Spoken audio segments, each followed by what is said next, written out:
Hello, hello. It's right at 11 o'clock, and we're just waiting for one or two more people. So let's give it one more minute or so, and then we'll get going here.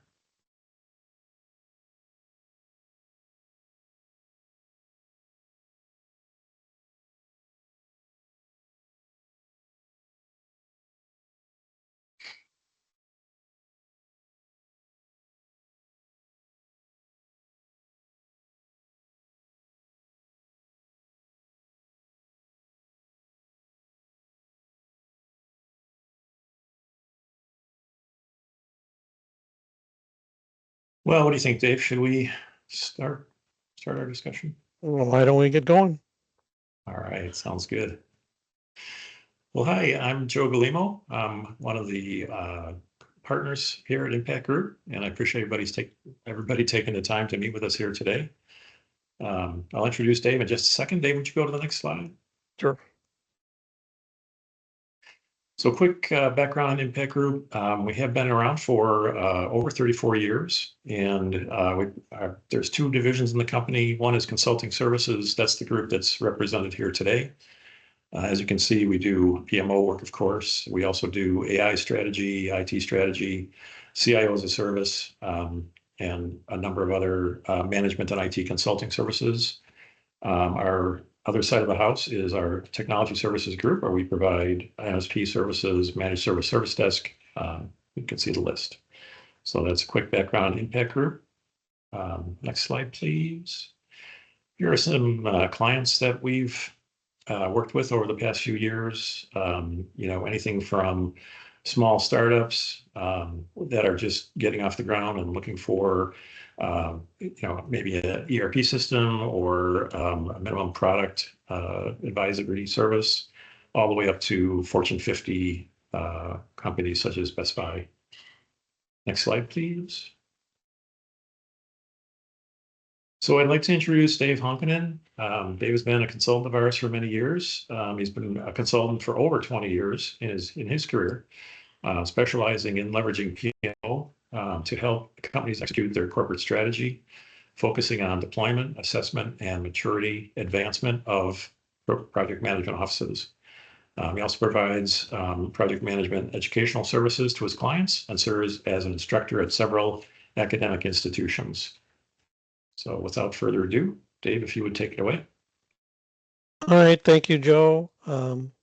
As you can guess from that introduction, I am a project management advocate. So buckle your seatbelts here. Once I get on a roll, it's kind of hard to stop me. So I'm going to count on you, Joe, to break in with questions or to field the questions for me as I move on here. So I'm counting on you, Joe. All right. All right, so our agenda today, we'll look at the PMO evolution. We'll look at the PMO role in strategy execution, talk about syncing resources to achieve the strategy. We'll touch on methodology wars, which is always fun. Then we'll look at artificial intelligence effect on the PMO and project management.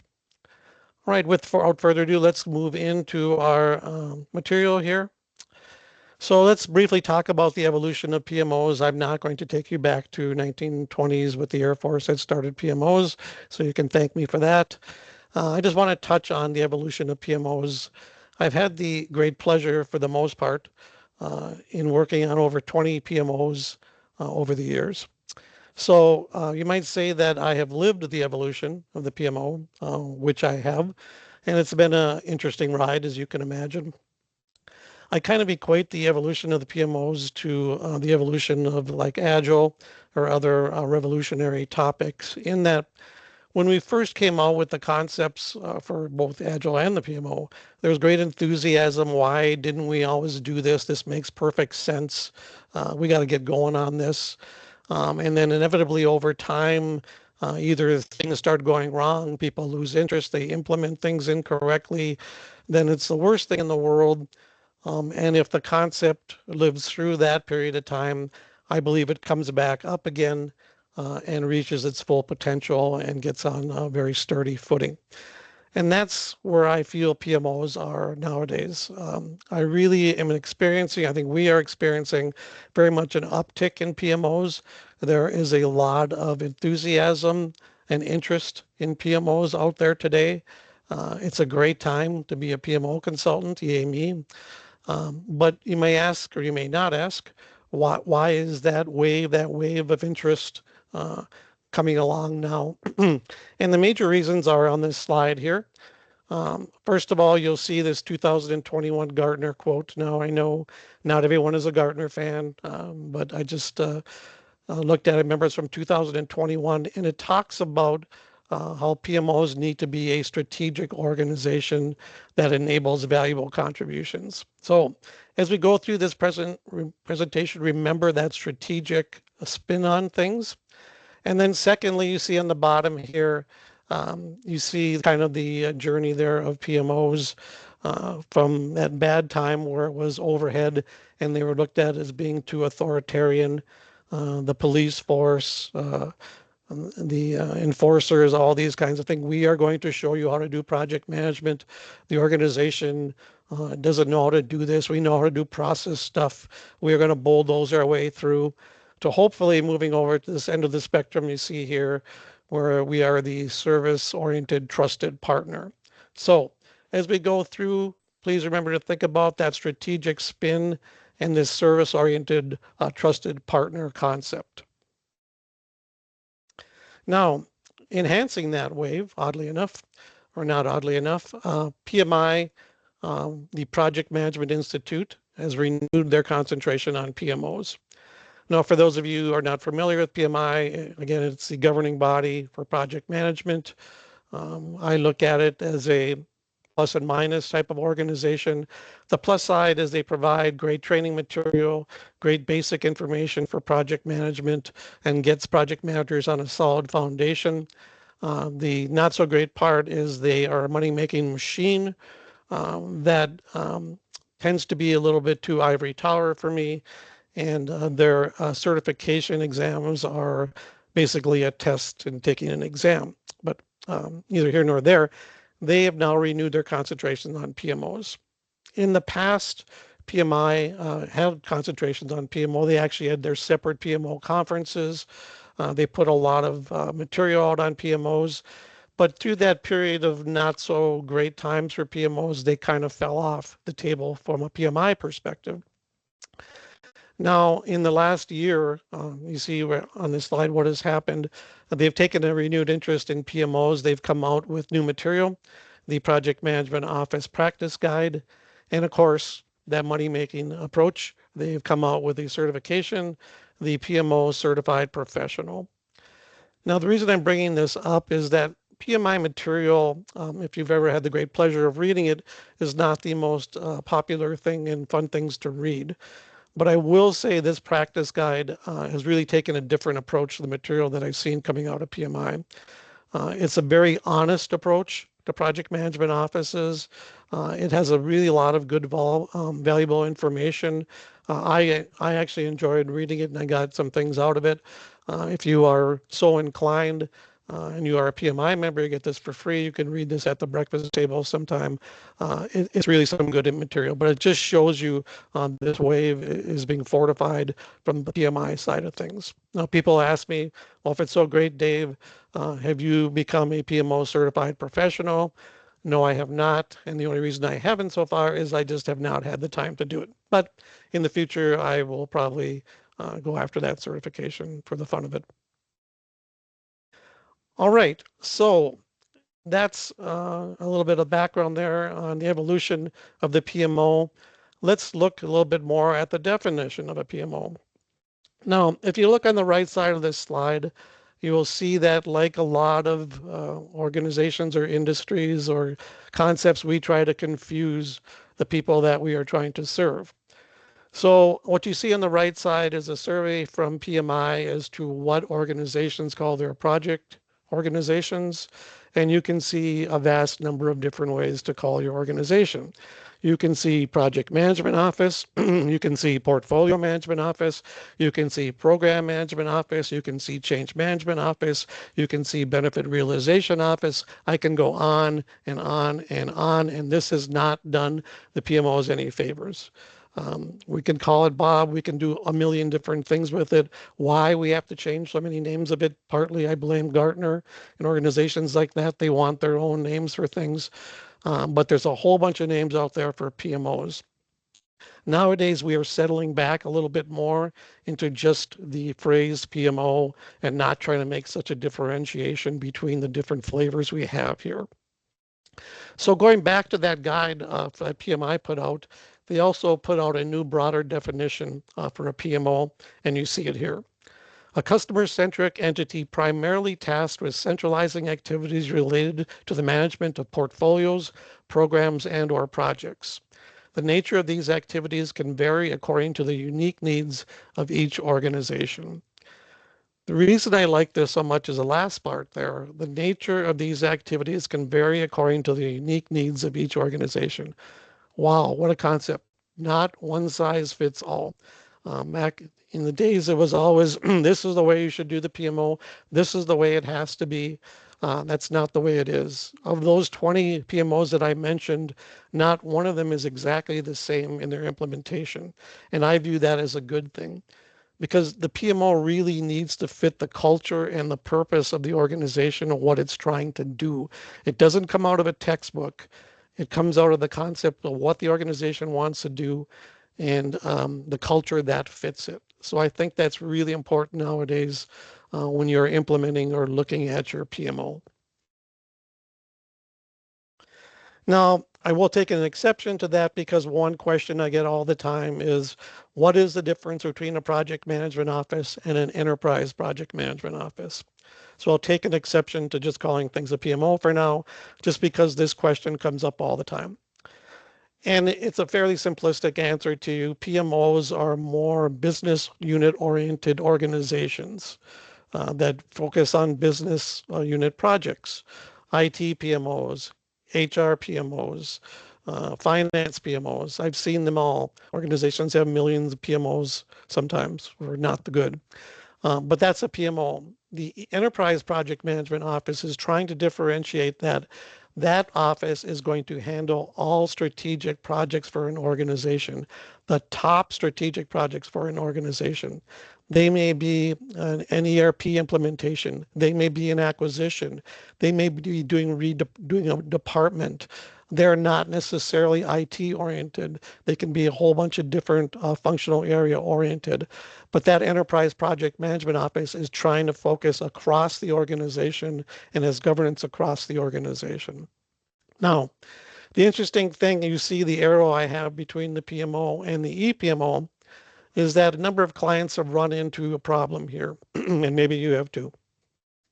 I'll go into an organization dealing with a departmental PMO.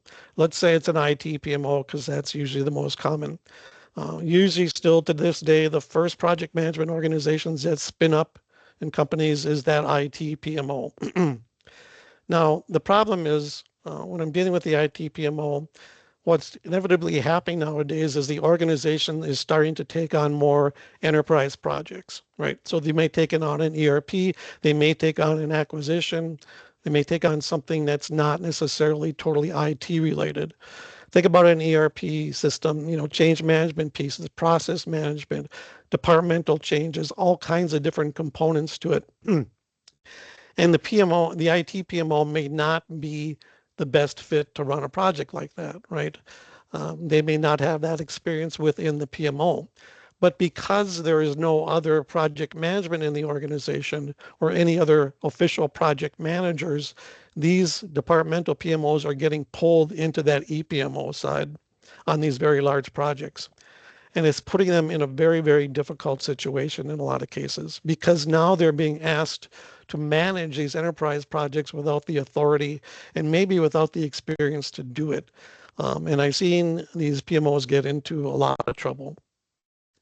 Now, and I tell them, you're in a lot of trouble. Now, the question would be, right, so what do you do in a case like this? And of course, there's not a rocket science answer here, sorry. There's two things that usually happen. Number one, either that PMO, the departmental PMO, will say, hey, I'm going to roll the dice in Vegas. I'm going to become an ePMO for the organization. And they will propose that they take over the role of the PMO. They will now move that PMO up into an ePMO side of things. The other option is the organization will start a separate ePMO to govern those projects and then work with the departmental PMOs after that. Now, which one of those is the better idea? I think it really depends on the organization and the appetite of the departmental PMO. I've seen it work both ways. So I think it really depends again on that culture and the aspects of what's happening in that individual company. So PMOs and ePMOs. Now, let's start talking about, remember on that first slide, I talked about a customer service organization that is a valued partner. In my mind, PMOs have always been service organizations. When PMOs lost their way for those years, it was again like, we are going to show these people, we are the bulldozers, we are the governance, we are going to do these things, we're going to push. Obviously, that never worked, and it probably never should have worked because in its nature, a PMO is a service organization. When I go into clients, one of the first things that I talk about is that, do you agree that the PMO you're going to build or the PMO that you have is a service organization? Usually the individuals think about it for a while. Yeah, that makes sense. Yes. Yes, the PMO is a service organization, or the one we have is a service organization. The next question I ask them is, okay, who are your customers? And every service organization has customers, right? And this is when people start to panic. They'll start looking at each other with blank stares. They'll say they get back to me in a little bit when they remember what their customers are. It's not seemingly second nature to a lot of PMOs. And if you're a service organization without identified customers, you know the results of that pretty quickly. So what we try to do is work with these organizations to make sure that they understand their customers. This is an example of customers for a PMO broken into three levels, the enterprise, business units, and the PMO. At that enterprise, we go all the way to the board of directors. In the business units, we have sponsors and functional management. And then the PMO is also a customer of itself. The project managers rely on the PMO for a lot of things. So identifying these customers is a very, very important thing. But not only identifying them, now you have to do relationship management with them, right? You have to build communication channels with them. You have to do customer satisfaction surveys with them. You have to assess whether you are doing a good job with your customer. This has not been a common sense thing for most PMOs, but today organizations are very much moving this way with a lot of success. And of course, if you have customers, you better have services too. So we then immediately start talking about the PMO services, the service catalogs. This again is a generic example, pretty basic to PMOs.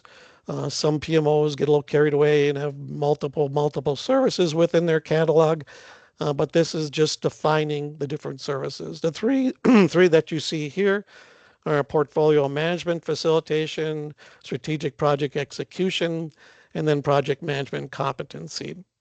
On that portfolio management side, that's all about intake, that's about slotting, that's about prioritization, that's about governance, that's about providing status, all those kinds of fun things. The strategic project, you notice it says project execution, not project management. This is sometimes a controversial topic when I talk to organizations. I'm very much in the mode of the project manager as the executioner in projects. You may ask, what does that mean? Well, I ask an organization on a project, I say, for this project, who is accountable for the success of the project? And the organization will think about it for a while and they'll say, well, of course, the project manager is accountable for the success of the project. And I beg to differ. The reason I beg to differ is I believe the project manager is accountable for the successful execution of the project, the efficient running of the project management methodology to get that project in on time, on budget, on schedule, to meet the objectives. Because think about it, if you define a project, if you're a project sponsor and you say it's going to make $5 million and the project doesn't make $5 million, the project isn't a success, but is that the fault of the project manager? I don't believe it is, because I think it's falls back on the project sponsor. They came up with the concept, they came up with the benefits, they decided it was going to make $5 million. So we really nowadays try to orient this to that execution model to not drop the entire weight of the accountability of a project on a project manager. And the last service you see here is the competency side, the training, the methodology. And that doesn't just apply to PMO, it applies to organizational project management training, all kinds of fun things under that project management competency. Now, this is a service catalog with 3 basic services in it. To develop this catalog and define your customers and not do anything with it, obviously does nothing.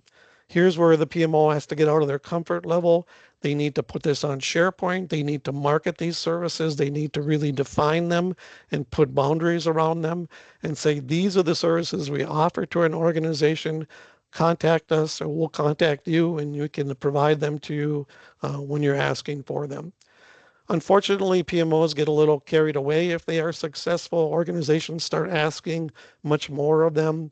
I've seen them add services like offshore outsourcing, strategy, all kinds of different business analysis, which sometimes fits in here well too, but they try to really stretch the PMO too far sometimes. I'm an advocate of trying to define services that you can at least start to walk with and that you can provide to the organization. So this is all about that service orientation in a way that project and PMO should look at them. All right, we did all those things. So big deal, right? So what value then are we giving to the organization? What you see in this list are pretty standard PMO value propositions. They're all very important. You see in there now we have even organizational change management. That is by default actually fallen more to the PMO nowadays, which isn't a bad thing. But the thing that I'll point out on, the 2 things I'll point out on this list now of value propositions is the alignment to strategic objectives and benefit realization. This to me is a big part of the secret sauce to take these PMOs to the next level. And this is really what's generating a lot of interest. So let's take a look at that. When I talk to clients and we're talking PMOs, 2 questions I ask them is, do you have a strategy for your organization and do you have a designated PMO lead? The reason I'm asking if they have a PMO lead is because as a consultant, I'm going to be gone. If you want this to continue going forward, you need to have an established lead in place to help that go forward. Unfortunately, when I ask them about the strategy, it may or may not surprise you. Big organizations, small organizations, we really don't have a really corporate strategy. We made one 5 years ago or something like that, but it just really didn't take root. But anyway, but if they do have a strategy, for the good or bad of it, this is often what I see. And some of you may recognize this, the old pillars of strategy. Of course, this came from one of the big 4 with a whole bunch of different other slides, probably a 20-page PowerPoint deck that now they developed this corporate strategy for their client and they left already. And now they're asking me to clean up the mess. But they had this great slide deck, and this is often what it looks like. So what I'm going to do is use this as an example to show you how we take the strategy and turn it more into execution at a high level. So in this example, we'll do 3 strategies. The first one is increase fiscal 26 revenue potential by 50 million. The second strategy is to invest in essential infrastructure to smooth operations. And then the third strategy is to pursue 1 million in efficiency cost savings. And of course, on the bottom there, you see the foundation of the KPIs, benefit tracking, individual goals, everything you can think of. So let's use this example and let's concentrate first of all here on the strategy 1.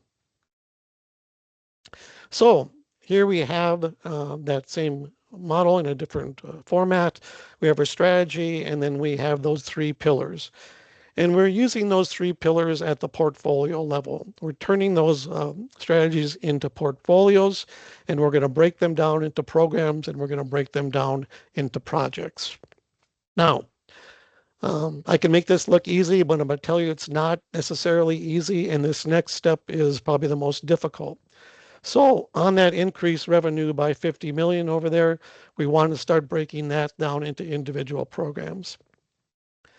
When I talk to organizations, this does not come naturally to a lot of organizations. When I say, what are the steps that you're going to take to increase that revenue potential? They'll mumble some responses and give some concepts or some basic industry knowledge things about how they're going to do that, but they're not really giving actionable things as to how they're going to achieve that strategy. It just doesn't come naturally to people or to most organizations. So the PMO, remember in here, is facilitating this approach to get things to strategy. They're not experts necessarily in this business component. So how do we get down from this strategy pillar down into a program? And you see, in this case, we've broken it down into 3 separate programs. We're going to acquire company A, which is going to give us 25 million. Don't think this is a realistic example. It's just an example. We're going to expand the European market. We're going to get 15 million there. And then we're going to bring product X, this super product, to market for 10 million. If my math is correct and you add all those up, I think we're going to come up to 50 million. How do we get there? One component here that is very beneficial to get there is a role called the business architect, sometimes called the business solution architect. I'm sure some of you are familiar with it. This is not to be confused with the technical architect or the security architect or the data architect or the architect. This is a business architect. It is a role that is very valuable in organizations if they have them. They have deep industry knowledge. They have pretty broad IT knowledge. They have facilitation skills. They have planning skills. They have presentation skills. They deal with all levels of the organization. And they usually are assigned to different functional areas of the company, and they work with those functional areas to help develop programs and projects. That role is very important in breaking down that strategy pillar into programs. That role is a tough role to get. If you have one, you know that. You have to hang on to them. People always ask me where that business role resides, where that architect resides. I've seen a number of different places where it resides. Sometimes it has resided in the PMO. Sometimes it resides in a separate strategy organization. It can reside all over the place. I don't think there's a great model for that. The next question you might ask is, well, I don't have one of those. What do we do? Well, usually what I try to do then is I ask an organization, is there an individual or individuals that when you spin up a new initiative, they always have to be at the project startup all the time and be involved in the project? Inevitably, there is somebody, and that person has a broad knowledge of the company. We try to take that same role, maybe not call them a business architect necessarily, but to get them to help spin up these programs that we're talking about here. So anyway, now we have spun up these different programs. We can now break these programs into individual projects. And now we are ready to fire strategy to execution. We have executable projects and programs that'll theoretically achieve these strategy pillars and accomplish the fiscal 25 strategy. Now, the other fun thing about this, fun for me anyway, is that now you can actually take goals down to the project level and associate them all the way up to the strategy level. When we've done this, it's incredibly empowering to the project team. They're feeling now that they are actually really, really contributing to the organization all the way up to that strategy level, and they get very, very fired up about it. So to structure these goals to roll all the way up there is the ideal part of things. I was in one organization fairly recently where they had a really number one project in their strategic portfolio. It was to build a super product that they were going to get on the market. We started talking about this goal formation. They said, "Oh yeah, we do stuff like this." And it's okay, well, and we had the great pleasure of being able to get into people's goals and look at them. We looked at the project level. The individuals didn't have any goals for that project. We worked our way up to the functional leadership, no goals there. We all went all the way up to the project sponsor for that individual project. That sponsor did not have a goal associated with that project. They were totally appalled. They couldn't believe that they had structured it that way and the goals didn't line up. But if they do, it's very, very empowering. Now, the interesting thing about this is I've also seen the reverse of this time to time, in that we start talking about this and the organization goes, yes, we have a strategy and we have strategic projects identified. It's, oh, great, well, let's take a look at them. We started looking at the strategic projects and I asked, oh, that's cool. So what strategy does this project line up to? And again, I'm getting the blank looks. They're kind of getting edgy. And they said, just give us some time. We'll show you how that lines up to the strategy. And they'll come back to me with this very thin spun line that somehow they jiggled it around to try to align to one of the strategies. And I tell people, I said, that's fine. It's not fine, but it's fine. But don't go through all the effort now of trying to align the strategic projects you've identified for this year back to your strategy. It's basically too late now. But I will tell you, obviously, there's one of two things that's not right. Either your strategy is incorrect or your strategic projects that you identified are not correct. Something's not lining up there. But don't go through a big fire drill exercise of trying to take your projects you already defined and then link them to the strategy. That's too late. That's not going to buy you anything at that time. So one last thing on this slide. I've had the Holy Grail happen maybe once or twice through this. And the Holy Grail is that the organization took a lot of interest in this. And at that top portfolio level, the project sponsor was a C-level person assigned to those portfolios. And they took their executive incentive bonus and they tied a portion of it to each one of those portfolios. When this happened, suddenly the executive team was reporting on projects. They were attending steering committee meetings. They were all over the place, very, very invested. Again, that's the Holy Grail. And maybe that's something you can aspire to at some point in time. Now, we've defined all those projects for our strategy to execution. Yay, us, we're all fired up. But did we achieve the strategy that we set out to? And the only way really to do that efficiently is through benefits realization. I was in one organization that was printing money, and they were just going great guns. They were customer facing, providing a software application, and they kept segmenting the market and reinventing that software application. I was working in the PMO. They kept coming through with business cases.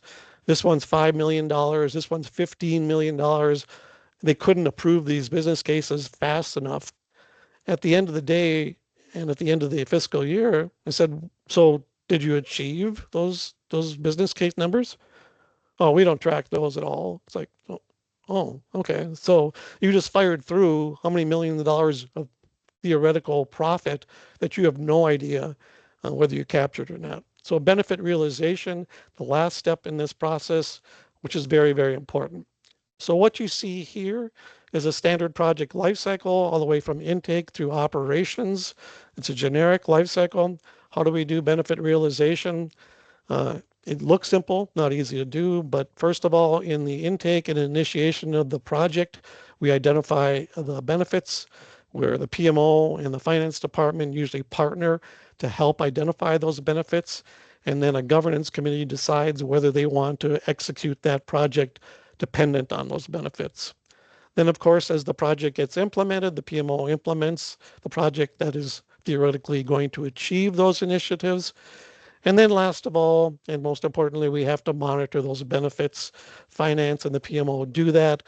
and they track them and report them on a regular basis. Organizations have a very difficult time doing this. It takes time and effort. And if you noticed the portfolio we are working on, that those benefits were not going to be achieved until the next fiscal year. So you need to keep the monitoring of the benefits going, possibly through several fiscal years, to really see if you achieved the benefits associated with these specific products. So putting all this together, this is what makes strategy execution work the best. Again, I've seen a couple organizations, if you get to this point, I've seen others take parts of this and have benefited greatly for it. I'm not saying everyone needs to go great guns into this, but to pick and choose and to consider this for the future, I think is a great thing. Inevitably, when we get started then and do those things, we're going to fire this portfolio, let's go. I asked the organization, do we have the resources to do this? Oh yeah, we got resources. We're going to be able to fire this these strategic portfolio, no problem at all. Let's just get going on it. Come back to me after a while. Hey, our strategic initiatives are stalling out. We're starving them from resources. What's going on, dude? Well, what's going on is this. We talked about this earlier on, but organizations choose not to do this a lot of times, and that's fine. But this is a look at a resource allocation for an organization broken down into different slices. This look has 3 slices. A lot of organizations have many slices, but I'm trying to do a simple example here.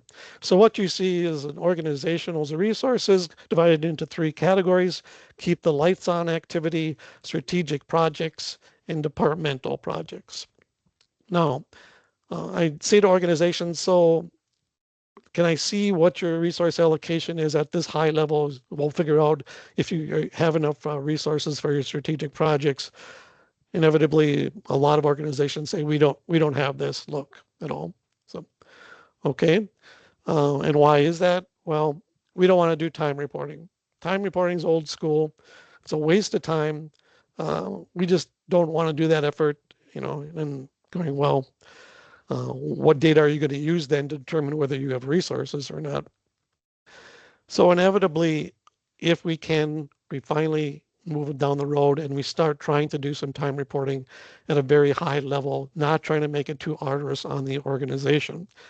And what happens all the time when we do this is, to the great surprise of the organization, their keep the lights on is probably 80% versus 75.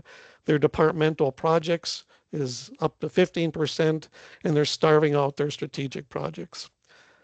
So unless they start looking at this allocation of resources and trying to reserve the amount of resources, provide the amount of resources, do their strategic projects, they're going to stall out. But again, we see a lot of reluctance out there to do this. But when we get there, then the organization can say, all right, what we really want to do is to target 20% for strategic projects. It's important to us.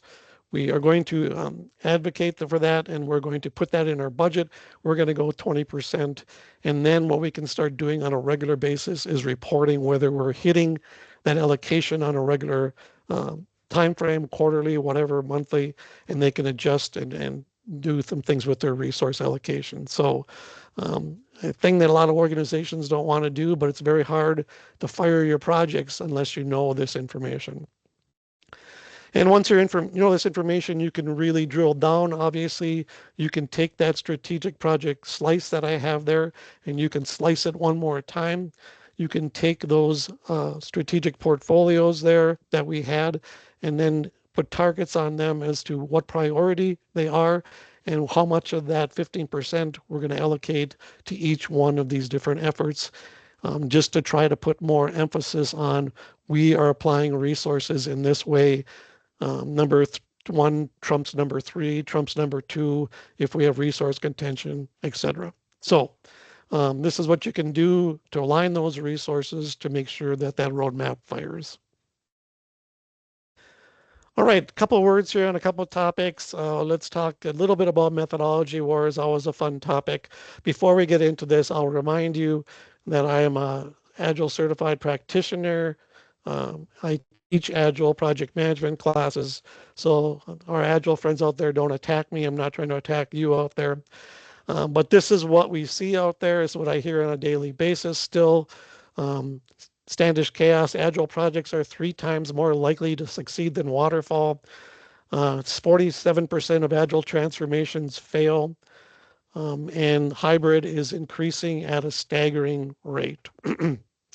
Now, interestingly enough, 3 out of the last 4 of my clients were recovering from an Agile transformation. And I'm not saying Agile is a bad thing. I'm not saying that, but it's interesting. They were in such bad positions that they could not say the word Scrum. They could not say the word user stories. They could not say the word sprint, or business would throw them out of the window. But that's some of the things that are happening out there today. In my mind, I think Agile, hybrid, Waterfall all have their place in projects. It's whatever kind of a project you're doing. You just have to fit the right development methodology to the right project. That's my 2 cents on it. But inevitably, I get asked, can you make an Agile PMO for us? And as you see in these blocks down below, you can call this a number of different things, from hybrid, Agile, to all kinds of different Agile spins on it. And what I like to do is to take this, we want to call it a hybrid Agile approach to a PMO, whether organizations call it out or not. Because Agile has so many good common sense aspects that I think they should be interwoven into a PMO. You see them here, the flexible, adaptable, stakeholder collaboration, phase retrospectives. Wow, why didn't we think of this stuff before? I tell organizations I would put these things in if you can. Whether you want to call it an Agile hybrid PMO or anything, or a regular PMO, bringing in these Agile aspects in here, I think are very, very beneficial to a PMO. I do not like taking an Agile PMO, look at it where you're to the very extreme, where you live and breathe Agile. Again, I'm an Agile advocate, not an Agile evangelist. So I believe aspects of Agile should be integrated into the PMO. One thing that I really emphasize on most of my client approaches is this phase-based lifecycle approach. It's not rocket scientists, but people look at it that way. What you see here is a defined project lifecycle, that business sponsor type view where you got your execution, planning, lifecycle phases up there and governance phase gates. And then below you see different development approaches. Any ones that you can name, we know they're doing a new development approach as we talk here, but to dovetail those development approaches with the project lifecycle. But keep your project lifecycle the same if you can. The business sponsor side does not need to know the nitty-gritty details that you are on sprint number 65. They want to know where they are from an execution perspective, and they don't necessarily need the detail.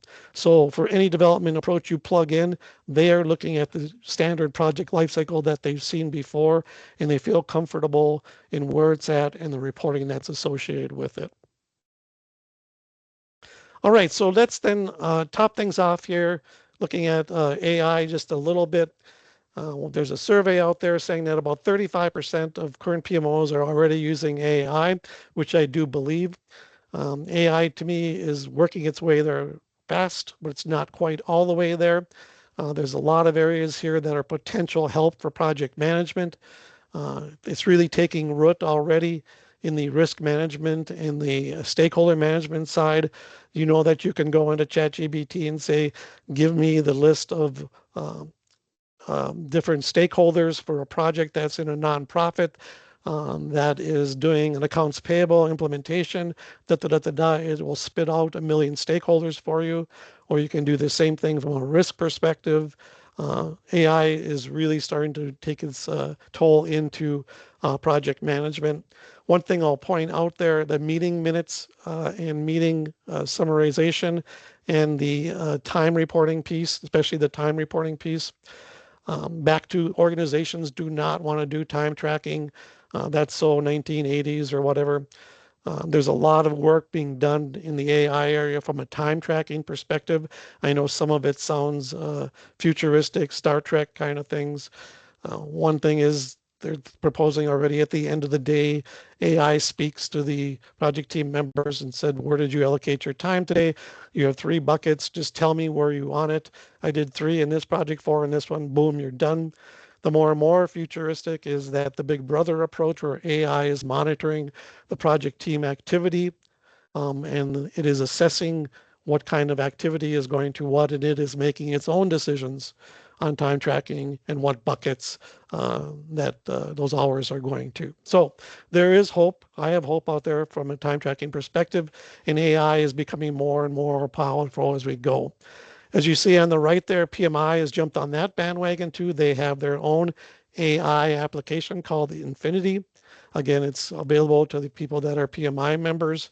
It's a application that if you want to say, I have a project that's this big, tell me more about my risk management approach. It will spit out a whole bunch of information on risk management. It will give you a risk log. It'll do all kinds of different things for you. For new project managers, especially, that AI application is very powerful. And I know a lot of organizations are utilizing it already. So with this AI, what does that mean for a benefit to the PMO? Again, people ask me all the time, are PMOs and PMs going to be gone in 5 years or 3 years? My answer is no. You can write that down. Dave said that in 2025. I think AI is really going to benefit the PMO side of things because a lot of the tasks that are being done by PMOs today are still pretty administrative and not super value add. The end result is value add, but the time tracking, the financial forecasting, the resource forecasting, the status reporting, the you name it, takes a lot of time out of PMOs to build the information to be able to make decisions. AI is already starting to and will take over those types of tasks and allow the PMO to really concentrate on more strategic decision making, more data acquisition decisions, more stakeholder engagement, all kinds of different things. And I think it's only going to make the PMO more powerful in the future. The other benefit that it has is PMOs are notoriously pressured all the time to be flat. There have been times in my career where I've had 25 to 35 direct reports. That was very fun during review season, but they really want their PMOs flat. Again, AI is going to help them because you are not going to have to build administrative type role help into these PMOs in the future. So I look at AI as a very positive thing, both for project managers and for PMOs. And with that, I hope you got some takeaways from this. If you have a PMO or you're going to want to build a PMO, I invite you to consider some of the topics from the strategic approach from the PMO side, the big bang for the buck, and that customer service orientation. I think this is, again, what's making that wave of PMOs thrive right now. Just some food for thought to you in the future. All right, Joe, any questions or anybody? I think you're on mute, Joe. Thank you. Yeah, thanks, Dave. Great presentation. I think you did a great job of explaining the migration, the transformation really of PMOs from PMO police to trusted advisor for the senior executives and really the entire organization. So thanks for doing that. If you have any questions, put it into the Q&A and I'll ask Dave as they come up. I actually have a question for you. Early on, you mentioned that one of the benefits or one of the things that you encourage companies to do, but they typically don't do, especially for the functional executives, is to look at, okay, we executed this program, and now we don't necessarily want to look too hard at the benefits. How hard of a sell is that to get the executives to say, yeah, I really do want to look at the benefits and see what the results were? That's a good question. That's your double-edged sword there, of course. The organization gets very fired up about that because now they get to see benefits. But the interesting result and it usually goes in a cycle, is once the executive team realizes that they are going to be on the hook. Remember, I talked about accountability of those business sponsors. Now they're really going to be on the hook. And if you can't come through like that one organization and say, it's a $15 million business case, see you later, approve it. Now we're going to come to you and see if you really achieved those benefits. This, in the first part of that type of activity, makes the executives very, very nervous. And inevitably, what happens to begin with is the number of projects coming through intake starts to shrink right off the bat, because now you are being held accountable for the projects. You can't just send your pet project through anymore or make up numbers anymore. You can try, but you are going to be held more accountable for them. So in the early part of it, we see a shrinking of projects coming through intake, but inevitably the organization gets over that. It's been an interesting, I had the pleasure of being in several C-level meetings when they're discussing that, and the COO does not have kind words for that C-level, having been back off putting projects through, because it shines a light on accountability for the organization. So. Exactly. Yep. Okay, thanks for that answer. Another question from the group here. Can you elaborate further on how companies are moving business architects into the PMO? Is this proven to help provide better overall integration of the PMO into the company and to result in better alignment? Yes, and again, the architect doesn't have to be in the PMO, but they sometimes are. The architect, I showed you the value of coming up from the strategy execution of identifying those programs, but they have a number of other important roles if you're utilizing them correctly. We usually take the architects and assign business functions to them, and they deal with those business executives on a regular basis throughout the year. So they have regular meetings with them. They're talking strategy with them. They are talking about potential projects they may want to spin up. The great part about a business architect is you stop getting this, I want this vendor to install my accounts payable system this year, and you start getting, I'm having trouble paying the bills here. What do you think we should do? That business architect will then come in and solution. Maybe you need a new application to do that. So they're constantly working with those sponsors. So they're very active in the intake part of the PMO and building relationships with the different business functional areas. So they really start developing deeper relationships. And it's not just the intake and the development of that strategy turn there. They actually help stay and put the objectives and the benefits together with that project, but they will stay in the background and hang on with that project through the life of the project. And they are a resource that if the project starts getting out of scope or they're getting out of their original objectives, you can bring in that business architect to work with the business and the sponsors again to say, hey, that wasn't the original intent. That's not what we received approval for. We really need to move it back on track. So if those business architects are in the PMO, there is that conduit that they start providing a big connection with the functional areas. So. Okay, excellent. Here's another question. Can you provide some insights into what types of roles you would hire for when starting the development of a PMO department in a manufacturing-based business? Only one PMO exists and subject matter experts are acting as project managers. Any insights for starting a PMO department are welcomed. Yeah, again, I can speak generically. I'm a big culture person, what that organization's all about and what they want from a PMO. But usually when we start out pretty simple from a role perspective, and we can get really broad on it. But usually I advocate for a portfolio manager type of role. We call it sometimes an intake analyst, someone that is in charge of taking that intake, of helping put the project roadmap together, of helping provide status, doing financials, all that extra work off the side, because you don't want to pull your PMO leader necessarily into that. And then, of course, we start trying to provide project managers. Sometimes in the organization, there are people that are designated as project managers. Sometimes they have the skill. Ideally, we want to try to bring some of those people that are currently in the organization in there, either to mentor them and bring them up to speed or to leverage them right off the bat. But then we start bringing in external project managers. Now, I tell people when we're building this PMO and starting these roles to begin with, we can do all this fancy stuff and talk about our services and identify our customers, which is necessary, and we can do strategy and great templates. But in the early days of the PMO, the biggest bang for the buck is to have really excellent project managers on the ground. Because if you have great project managers to start with, or very good project managers to start with, you are going to start gaining momentum right off the bat. You will gain credibility because as you're doing some of this stuff and you're trying to build the PMO, people come back to you all the time. What's happening? What's going on? But if you have project managers on the ground that are already executing very, very well, they're like, "Wow, this is the greatest thing ever. I want more of those project managers." So we start out very simplistically with that portfolio manager, the PMO lead, the portfolio manager, and project managers.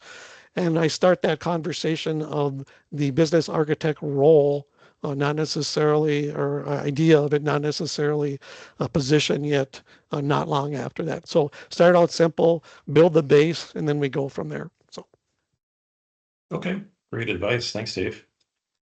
I think those are all the questions we have, and we're getting close to the end of the time. So thanks everyone for attending. Really appreciate you taking the time here today. I will send out a link to the recording.